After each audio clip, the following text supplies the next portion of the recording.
pessoal, meu nome é Luciana Rodrigues, eu sou professora de Química. Na aula de hoje, a gente vai ver duas funções inorgânicas, os sais e os óxidos. Quando eu falo a palavra sal, o que vem na sua cabeça? A grande maioria de nós, quando a gente ouve sal, a gente pensa logo em quem? No sal de cozinha. Mas é importante a gente entender que o sal de cozinha não é o único tipo de sal que existe, mas ele vai dar origem a um grupo de funções que são os sais. Vamos dar uma olhada nos slides? Os sais, então, originados desse sal tão famoso, que é o cloreto de sódio, que é o nosso famosinho sal de cozinha, ele já foi durante muito tempo, lá atrás na nossa história, utilizado como forma de pagamento. Isso por quê? Porque ele tinha um alto valor de mercado, né? Se a gente for pensar em recursos tecnológicos, não existia tecnologia para extrair uma grande quantidade de sal do meio ambiente. Então, ele tinha um alto valor, uma vez que o homem ele não detinha tecnologia para fazer essa extração de maneira eficiente e em grandes quantidades. Então, o que acontecia? Dá uma olhada no slide. As pessoas recebiam o sal como salário. Daí a origem da palavra salário, porque ele foi usado durante muito tempo como forma de pagamento e, a princípio, pagamento dos soldados romanos. Mas sal, pessoal, não é apenas um composto químico, como eu disse. Ele é um grupo de funções. Vamos dar uma olhada nas principais características desses compostos. Bom, eles possuem caráter iônico, quer dizer, a ligação ocorrida entre os elementos químicos vai ser sempre entre um metal e um ametal. Conduzem bem corrente elétrica quando estão em solução aquosa ou fundidos. E o que é mais bacana, podem ser originados através de uma reação que ocorre entre um ácido e uma base, através de uma reação muito conhecida, que a gente conhece como reação de neutralização, que pode ser total ou parcial. Essa reação de neutralização, pessoal, ela vai ocorrer toda vez que eu tiver um ácido na frente de uma base. Vamos lá lembrar como é que eu tenho um ácido. Olha só, meu ácido HA, minha base BOH, olha aqui para mim. Lembrando que esse conceito que a gente está vendo, é o conceito de arrênios, onde ácidos são compostos que possuem como grupo funcional o hidrogênio e bases são compostos que contêm como grupo funcional o OH, que é a hidroxila. Volta no slide. Então, o meu ácido H, ao reagir com a minha base OH, nós vamos ter a formação do sal, que aí eu estou representando pelas letrinhas BA. E essa reação, ela gera também HOH, que a gente conhece, que é a água. Então, essa reação é uma reação de neutralização capaz de formar qualquer tipo de sal que existe. Olhe para mim. Não é que os sais só sejam obtidos a partir dessa reação, mas ela é uma reação característica para a formação do sal. Vamos lá olhar. Então, o ácido reage com a base, forma um sal e forma água, ok? Bom, como é que eu daria nome para esse sal? A gente viu, então, que o sal de cozinha tem nome cloreto de sódio. Mas a pergunta é, de onde vem esse nome? Olha para o slide. Esse nome ele vai ser originado do ácido e da base que originam o sal. Então, de onde vem esse nome? O ácido, ele pode ter três terminações, três sufixos no seu nome. Existem ácidos que terminam o nome deles em hídrico, em oso e em ico. Olha aqui para mim. Com cloro, pode ser clorídrico, cloroso ou clórico. Com enxofre, pode ser sulfídrico, sulfuroso ou sulfúrico. Então, esses ácidos, cujos nomes têm essas terminações, hídrico, oso e ico, vão se transformar em sais. E quando esses ácidos se transformam em sais, o nome desses sais deriva do nome do seu ácido de origem. Vamos voltar no slide? Então, um ácido terminado em hídrico tende a virar um sal terminado em ito. Um ácido terminado em oso tende a virar um sal terminado em ito. Um ácido terminado em ico vira um sal terminado em ato. Então, clorídrico vira cloreto, cloroso vira clorito, clórico vira clorato. Olha aqui para mim. Sulfúrico vira sulfato. Sulfuroso vira sulfito. Entenderam? Então, o ácido origina o sal e o seu nome deriva daí. Voltando no slide. E o nome do cátion? o nome do cátion ele permanece o mesmo. Então, a gente não trabalha com a mudança do nome do cátion, apenas o nome do ânion. Vamos ver, então, como é que ocorre essa transformação de nome e como é que essa reação pode acontecer. Vamos para o primeiro exemplo. O exemplo do sal mais famosinho, né, que dá origem à série dos sais, que é o cloreto de sódio. Então, para obter o cloreto de sódio, eu vou reagir ácido clorídrico com hidróxido de sódio. Observa que o ácido é o HCl, uma vez que ele tem o H na frente, e a base é o NaOH, uma vez que ele tem a hidroxila. Como a gente já disse, eu vou ter o ânion do ácido reagindo com o cátion da base. Então, eu vou ter a produção do NaCl, que é o cloreto de sódio. E o H do ácido interage com o H da base e vai formar água. Vamos ver, então, como é que vai ser o nome? O nome do sal vai ser derivado de quem? Do ânion, que vem do ácido, que é o ácido clorídrico.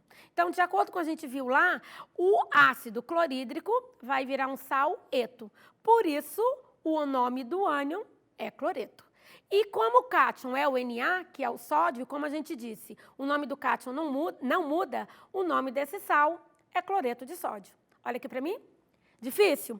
Então, o H do ácido reage com o OH da base, forma água. O cátion da base reage com o ânion do ácido, forma o sal. E o restante, então, você vai ter aí a reação ácido, base, sal e água e montando, então, o nome desse sal, que é derivado do nome do ácido e da base. A princípio, parece que é complicado, mas vamos fazer mais um exemplo para ver se a gente consegue entender melhor. Vamos ver primeiro algumas aplicações para o cloreto de sódio. Então, o sal de cozinha, que a gente conhece aí, né, que é o cloreto de sódio, ele não é só um sal de salgar comida, tá? Ele é conhecido como sal marinho porque a sua grande fonte está no mar, né, gente? É a partir da evaporação da água do mar que ele vai ser, então, obtido. Mas ele também é muito utilizado como conservante de alimentos. Olha aqui para mim.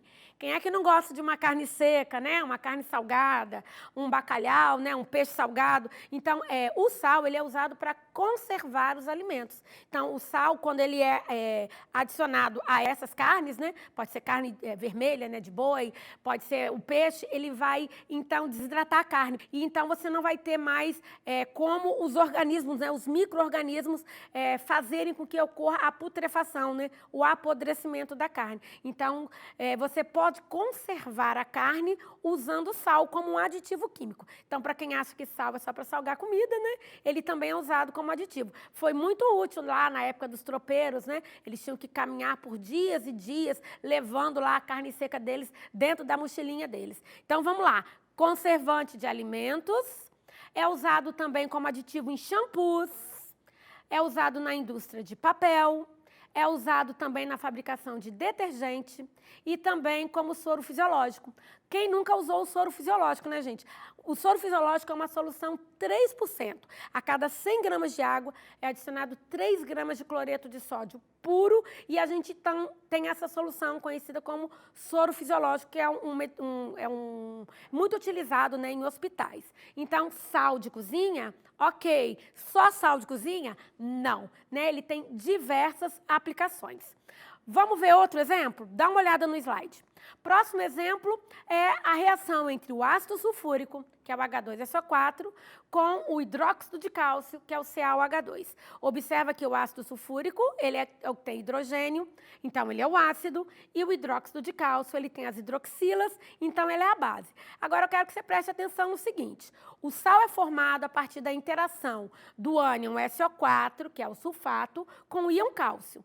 Porém, quando o hidrogênio e a hidroxila interagem, eu não tenho mais um hidrogênio e uma hidroxila. Eu tenho 2 hidrogênios no H2SO4 e 2 hidroxilas no CaOH2. Portanto, não vai haver formação apenas de uma molécula de água, e sim de 2. Então, olha aqui para mim. A quantidade de águas que vai ser formada durante uma reação de neutralização, ela depende da quantidade de hidrogênios e de hidroxilas presentes na fórmula do ácido e da base. Volta no slide.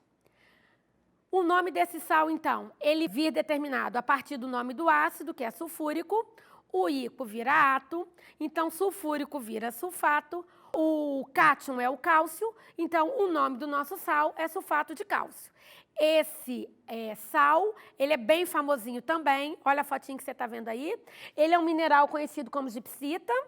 Ele é o gesso ou giz, tão famoso, aquele giz de escola, né, que a gente usava antigamente, onde a gente tinha o quadro negro, né, aí você tinha aqueles palitinhos de giz, era essa substância aqui, sulfato de cálcio, ele é branco originalmente, era adicionado corante, inclusive, para ele ficar colorido, e ele também é o gesso usado em construção. Ele é um condicionador de solo, ele também é usado na indústria de cimento, na indústria de vidros e na indústria de esmaltes. Vamos ver mais um sal famoso aí pra gente. Vamos lá, no slide. Vamos ver agora o ácido carbônico reagindo com o hidróxido de sódio. Então, quando o ácido carbônico reage com o hidróxido de sódio, eu quero que você observe o seguinte. Olha aqui para mim. Dá uma olhada na fórmula do ácido. O H2CO3, ele tem agora 2 hidrogênios. E o NaOH, ele tem apenas uma hidroxila. Então, 2 hidrogênios agora vão ter que interagir com apenas uma hidroxila. Nós estamos tratando de um tipo de neutralização que é chamado de neutralização total. Nesse caso, todos os hidrogênios e todas as hidroxilas, elas devem ser neutralizadas. Volta no slide. Para isso acontecer, nós vamos ter que fazer o quê? Nós vamos ter que dobrar a quantidade de NaOH. Você vai me perguntar, isso é possível? É. Né? É como se fosse um ingrediente de um bolo, de uma reação, onde você vai ter que colocar uma quantidade maior, que aquela quantidade inicial que você tinha, ela não é suficiente para ocorrer a reação. Então, você dobra a quantidade de NaOH. Então, como você tem 2 hidrogênios e 2 hidroxilas, agora serão formadas 2 águas. E na hora de formar o sal, observa que você tem um grupo CO3, que é o grupo carbonato, com 2 íons sódios. Olha que bonitinho. A fórmula do sal agora vai ficar Na2CO3. Esse sal é originado do ácido carbônico. Então, como a gente já disse, o ico vira ato. Então, o nome do sal é carbonato.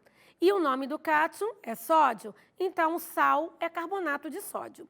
Esse sal, carbonato de sódio, é conhecido como barrilha, soda ou barrilha. Ele é utilizado no tratamento de água, para a fabricação de sabões e detergentes, na indústria de papel, ele é um desengraxante e também é utilizado no refino de petróleo. Agora, olha aqui para mim. Você vai me perguntar, Luciana, mas sempre que eu precisar de uma neutralização, ela vai ser total? Sempre eu vou ter uma quantidade de hidrogênios e hidroxilas suficiente para que todos se transformem em água? Eu vou dizer para você que não. Vamos ver agora um exemplo de um sal que é formado a partir da neutralização parcial. E é um sal muito utilizado em nosso cotidiano. Vamos ver como é que acontece. Essa neutralização parcial, ela vai partir dos mesmos reagentes que a gente viu anteriormente, o ácido carbônico e o hidróxido de sódio. Só que dessa vez, nós não vamos dobrar a quantidade de NaOH. Observe que se um hidrogênio do ácido reagir com apenas uma hidroxila da base, eu vou ter a formação de apenas uma molécula de água. E na hora de formar o sal, a gente vai ter um hidrogênio do ácido original na fórmula do sal. Olha aqui para mim. Esse sal que contém um hidrogênio dentro da estrutura, ele é classificado como sal ácido. Esse sal, então, ele é um produto de uma neutralização que não foi total. Ele é produto de uma neutralização parcial. Vamos ver como é que dá nome para ele. Esse sal, então, também tem seu nome derivado do seu ácido, que é o carbônico. O carbônico vira carbonato.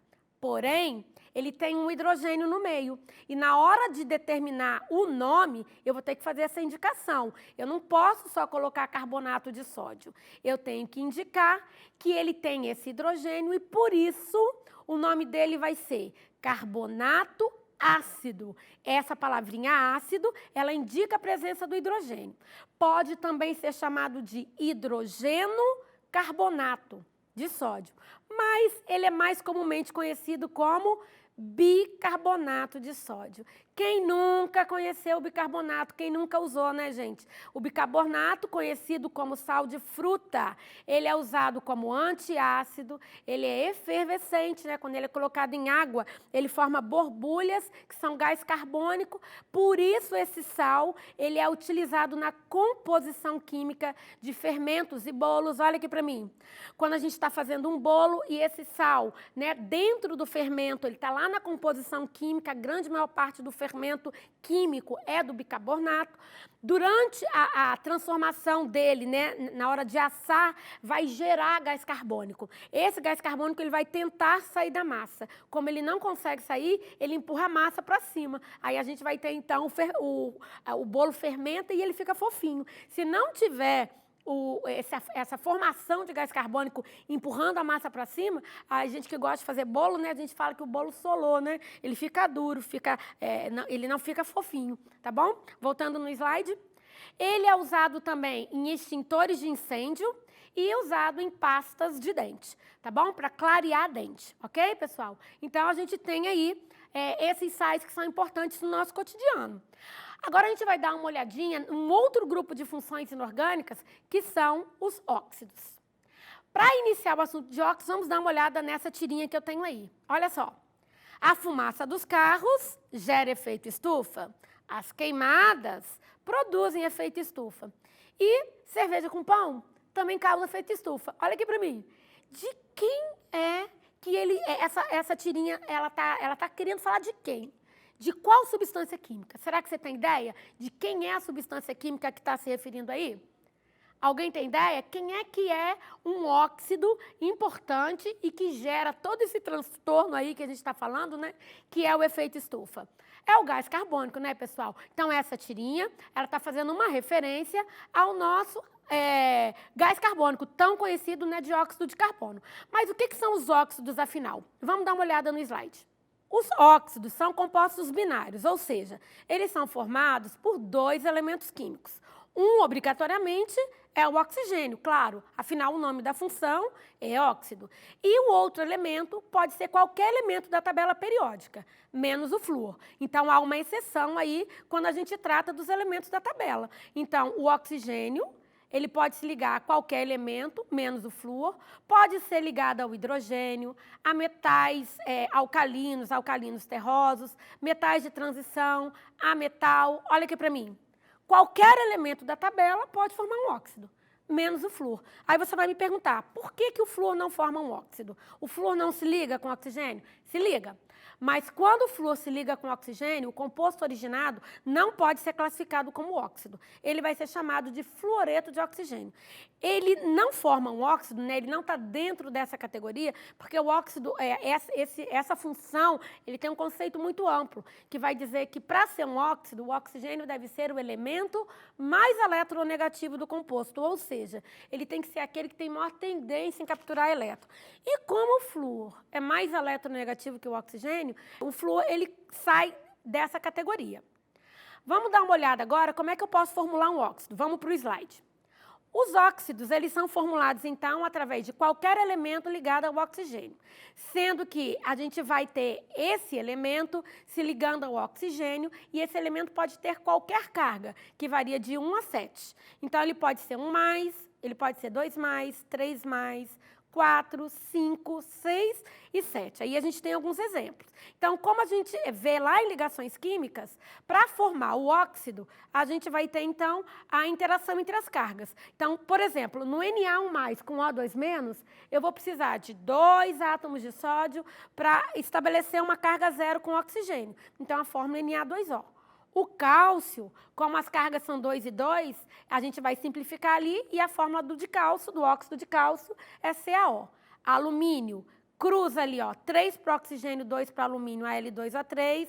Carbono, C2O4 vai virar CO2.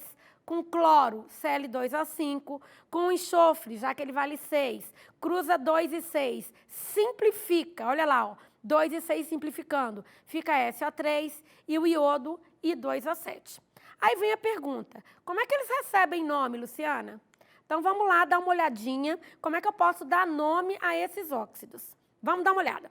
Então, olha só como é que fica o nome, ó, Na2O. óxido de sódio, uma vez que Na é o sódio, CaO, óxido de cálcio, Al2O3, óxido de alumínio. Observa o seguinte, esses elementos que eu tenho aí, eles formam apenas um tipo de óxido. Então, na hora de dar nome para eles, é muito fácil. Mas isso não vai acontecer, gente, para todos os elementos da tabela periódica. Carbono e enxofre, por exemplo, são diferentes desses três que a gente viu aí anteriormente. Sódio, cálcio e alumínio formam só um tipo de óxido. Mas existem 2 óxidos de carbono, por exemplo, e 2 óxidos de enxofre. Como é que a gente vai ter que trabalhar com eles, então? Presta atenção. A gente vai ter que determinar quem é o óxido a partir da quantidade de oxigênio. Eu preciso identificar se o meu elemento forma um tipo de óxido só ou mais de um. Aí a gente vai usar essa nomenclatura de, tri. Tem outras maneiras de dar nome? Tem também, tá? Mas a gente está vendo essas aqui que elas são as mais usadas. Vamos só dar uma olhadinha agora nas principais aplicações dos óxidos. Primeiro óxido aí, óxido de potássio. Ele é um óxido básico, o potássio tem número de oxidação 1. A fórmula dele é K2O. Ele é encontrado em cinzas de madeira e cigarro. Ele é usado para a produção de KOH, né, na fabricação de sabão. Eu tenho o óxido de cálcio, ele também é um óxido básico, o cálcio aí tem número de oxidação 2, a fórmula dele é CaO, ele é conhecido, né, como cal virgem ou cal viva. Ele é usado como corretor de pH de solo e no tratamento de água e de esgoto e na fabricação de tijolos e cerâmicas. Também, pessoal, ele, quando adicionado em água, ele é usado em caiação de paredes e como fungicida. Tá? Caiação de parede, olha aqui para mim, aquela tinta branca que é usada, por exemplo, para marcar campo de futebol, né? Aquilo ali é esse óxido, né? É o CaOH2, é a cal hidratada. E caiação de parede é quando você tem um muro do lado de fora da sua casa que você passa uma tinta branca. Geralmente não é uma tinta branca que você passa, é cal, né? Então o cal ele é usado para fazer esse tipo de manutenção, porque como está ali, ele é um fungicida, então ele não deixa que haja, então, a proliferação de micro-organismos ali. Então, ele serve também para limpar o muro e não só para deixar ele branquinho. Vamos dar uma olhadinha agora nos óxidos gasosos. Nós temos aí o gás carbônico, famoso, né? Eliminado durante a respiração, que é o mesmo gás carbônico utilizado, né, por plantas para realizar a fotossíntese, que é o mesmo gás carbônico conhecido como gelo seco e gás de bebidas gaseificadas. Então, o gás carbônico é extremamente utilizado no nosso dia a dia, tá bom? Ele é um produto da queima de combustíveis fósseis, então ele é uma substância que também é tratada como vilão ou mocinho, né? Porque ele é muito utilizado no dia a dia, mas ele também causa danos e ele regula a temperatura do planeta. Mas sabemos que em excesso provoca o efeito estufa. Dá uma olhada aqui para mim, pessoal. Isso é muito importante dizer, porque o CO2 ele é fundamental na manutenção da temperatura do planeta. Então, ele não é de todo um vilão. Ele precisa existir na atmosfera, só que em concentrações ideais. O problema é que quando ele está em excesso, ele aumenta a temperatura, mas ele tem que estar lá, tá? Então, não vamos pensar no gás carbônico apenas como um vilão. Vamos terminar aí, ó. Dióxido e trióxido de enxofre, SO2 e SO3, eles são produtos de erupções vulcânicas, então, nesse caso, né, eles não são produtos de poluição antropogênica, quer dizer, causada pelo homem, eles vêm também de fontes naturais, isso já caiu no Enem, ele está presente lá dentro do petróleo, então, ele é originado, né, esses dois gases, eles são originados da queima de combustíveis fósseis, né, que contém impurezas de enxofre, então eles vão estar presentes na chuva ácida. Esse enxofre reage com oxigênio, vira SO2, que por sua vez reage com mais oxigênio, vira SO3, que vai então reagir com a água e formar o ácido sulfúrico, que é um ácido forte, então ele é um ácido muito prejudicial ao meio ambiente. Temos óxidos de nitrogênio, que aí está representado como NOx. Por que X? porque existe uma grande gama desses óxidos. Eles são originados da queima de carvão vegetal, da queima também de derivados de petróleo, eles são eliminados também na fumaça do cigarro, estão presentes aí através de algumas reações do nitrogênio do ar em condições específicas e também vão estar lá na chuva ácida, quando o nitrogênio, nessas condições específicas, reagir com oxigênio e formar NO2, e a gente vai ter, então, a produção do ácido nitroso e do ácido nítrico. Bom, existem algumas ações, pessoal, que podem ser implementadas para minimizar, né, esses fenômenos. Vamos dar uma olhada lá. Instalação de filtros de carros e chaminés para diminuir o lançamento desses gases na atmosfera, implementar políticas ambientais específicas, investimentos em fontes de energias alternativas, aumentos de pesquisa em eficiência energética e adoção, né, de carona solidária em rodízios de carro. A intenção é minimizar a emissão desses gases. Esses gases, como eu disse, ao reagirem com a água da chuva e com outros compostos existentes na atmosfera, podem provocar algumas mudanças, né, nas condições ambientais do planeta e provocar alguns danos, né, que não são muito favoráveis à nossa vida. Bom, eu espero que vocês tenham gostado, deem uma lida sobre o assunto. Os sais e óxidos são assuntos recorrentes em provas, em Enem, e são muito importantes para o nosso dia a dia. E agora é fazer exercício e treinar. Até uma próxima.